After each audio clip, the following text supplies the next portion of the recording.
Étant jeunes révolutionnaires de la Sainte Doctrine, nous avons créé de plateformes sur Internet, pour ne parler que du bien de la Sainte Église, et débattre sur certains points difficiles de cette doctrine qu'on ne comprend pas facilement. Voilà pourquoi nous publions régulièrement des vidéos sur les réseaux sociaux, bien conçues et illustrées, pour faciliter la compréhension d'un chacun. Et ce dernier vous pouvez l'utiliser comme élément de défense, face aux non-croyants. N'hésitez pas de la partager à vos proches, et de vous abonner, liker et aimer nos articles.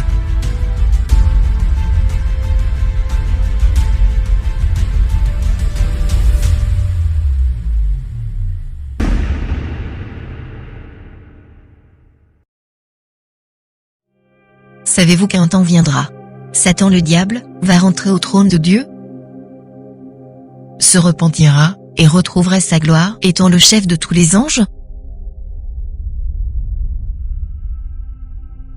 Une révélation au-delà de la pensée humaine. La question exploitée dans cette vidéo suscite plusieurs réactions, points de vue, consentement, et analyses selon une personne à une autre. Les réponses prennent source au témoignage de chaque fidèle de l'Église, commentant les oracles ou miracles de Dieu dans leur vie, ou dans l'une de leurs proches. Elles sont également le résultat d'une prédication ou une exhortation, autrement l'ensemble de ses pensées dans la foi en Jésus-Christ. C'est une question sensible, dont la réponse qui sera donnée ici ne reflètera pas plantureusement les entendements des amoureux de Saintes Écritures ou la Bible. Pourtant, elle reste la volonté de Dieu.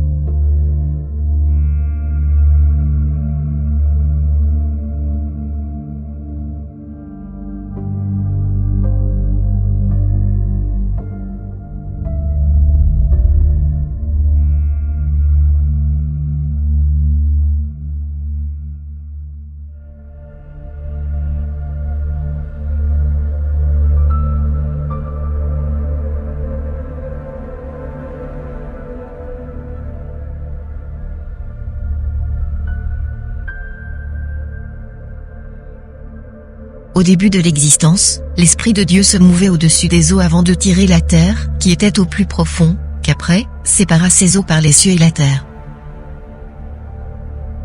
Au fait, il créa en premier les cieux et la terre, avant de se mouvoir au-dessus des eaux, qui étaient en bas. On ne prend pas garde de cet événement. En ce moment, la terre ou les eaux dans l'ensemble, avaient une vorticité inimaginaire. Dieu se déplaçait au-dessus d'un tourbillon, une forme sphéroïdale, étant vortex en tourbillon creux. Il sépara alors les eaux d'en bas, et ceux d'en haut, ensuite, il appela ceux d'en haut le ciel. Il ordonna à ceux d'en bas de se rassembler en une seule place, afin qu'un sec paraisse qu'il appela la terre, et la main des eaux, la mer.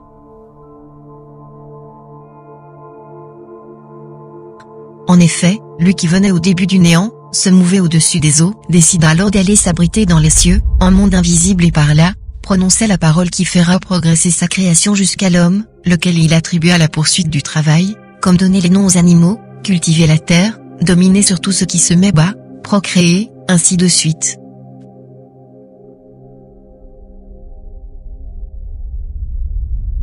Bien avant l'arrivée de l'homme sur le sec ou la terre, Dieu avait créé auparavant des créatures surnaturelles n'ayant ni le sang, l'os, la chair ou l'eau au nom des anges, archanges, 24 vieillards et 4 êtres vivants, qui sont tous appelés les fils de Dieu. Lucifer en faisait partie, étant le premier d'eux d'être créé, et puis chef de l'armée céleste. Il fut créé aux pierres de valeur, précieuses et brillantes. Mais lorsque Dieu créa alors un être à sa ressemblance et à son image, cet ancien chef de corps militaire de cieux sera rempli de la jalousie. Il se posa contre la face de Dieu qu'en moindre du temps, fut jeté sur la terre d'où était l'image et la ressemblance de Dieu. Alors pourquoi Dieu l'a jeté sur la terre, en lieu et place de lui pardonner? Les religions envahissent la terre, par un enseignement trompeur, visant ceux qui manquent d'intelligence afin de les détourner de la bonne voie. Ainsi, Dieu plaça devant l'homme le bien et le mal. Mais lui concéda de choisir le bien, et d'éviter le mal. À l'arrivée de Jésus-Christ, ce Fils unique de Dieu expliqua une histoire indécise à la pensée humaine en parabole. Donc, il y avait dans une famille 2 frères, les fils d'un riche. L'aîné exigea à son père de lui prêter sa part d'héritage et qu'il aille faire sa vie loin de lui. Le père ne refusa pas, et lui donna ce qu'il voulait. Ce fils fut parti loin de son père. Il gaspilla cet héritage aux futilités jusqu'à ce qu'il manque même un morceau de pain pour bouger ses dents. Il opta alors de rentrer dans la maison de son père, sachant celui-ci plein de bonté et jamais lui réfuterait. Ce qui était fait. Par contre, le fils cadet n'était pas du tout content de voir son aîné regagner la maison, et être bien accueilli par leur père. Surtout, il n'a pas désiré ce dernier récupérer sa place de l'aîné dans la famille, lui qui pensait déjà à s'accaparer de tout ce qui est du père. Cependant, le jour d'arrivée de l'aîné, le père était dans une grande joie d'avoir désormais dans ses mains l'un de ses fils, qui s'était perdu et toute la maison était dans la fête. L'enfant prodige, comme cette histoire du Christ nous en révèle, se croyait au bon moment de vivre en toute quiétude et liberté au niveau de son père, de faire tout ce qu'il aurait voulu. Le père l'ayant bien connu étant le géniteur, avait une vision sur le futur et savait qu'il n'allait pas réussir. Il aimait beaucoup, c'est pourquoi même si le cadet était resté, à son arrivée, il lui dota la robe royale, et organisa une grande fête dans la maison. Lucifer jeté sur la terre se déguisa en ange de la lumière parce qu'il envisageait être Dieu qui est la lumière.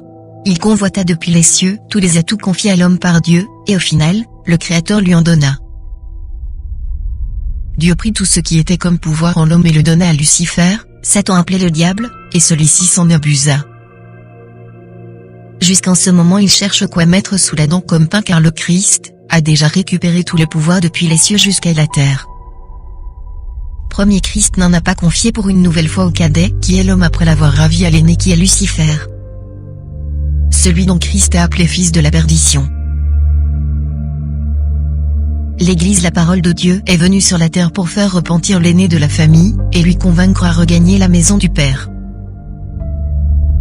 Étant l'épouse du Christ, donc la mère de la création, elle qui porte le nom véritable de Dieu Jésus-Christ, la parole de Dieu, qui a tout créé, est présente sur la terre pour montrer la bonne voie à Satan, le diable a regagné la maison de son Père Dieu. Ce jour-là, le monde entier sera rempli de la connaissance de Dieu.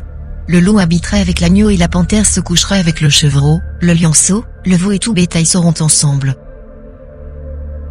La vache et l'ours auront un même pâturage, le bœuf comme le lion ne mangeront que de l'herbe, ils ne se feront aucun mal car l'aîné, Satan appelé le diable, regagnera la maison du Père le Dieu Tout-Puissant Jésus-Christ.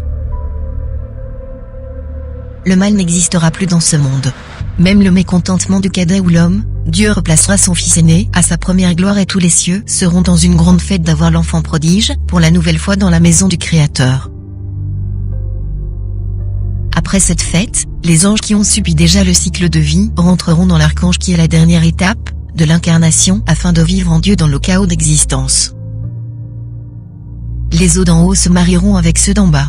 Le sec disparaîtra ainsi que l'abîme et les ténébreux qui le couvraient. Le monde rempli entièrement des eaux reprendra sa forme sphéroïdale comme au début. À ce moment Dieu va retirer les cieux et fera disparaître tous les eaux pour afin vivre dans l'éternité d'où il venait. Ça sera la fin d'existence, mais Dieu reste le seul éternel. Pour plus de connaissances sur les mystères d'existence et cycle de vie, cliquez sur cette fiche qui apparaît sur votre écran ou dans la description. Abonnez-vous sur la communauté, ainsi que ces deux chaînes similaires, pour ne jamais rater toutes les prochaines vidéos des jeunes révolutionnaires de la Sainte Doctrine. En attendant, si vous avez quoi que ce soit, écrivez-le nous dans les commentaires. D'ici là portez-vous bien la famille.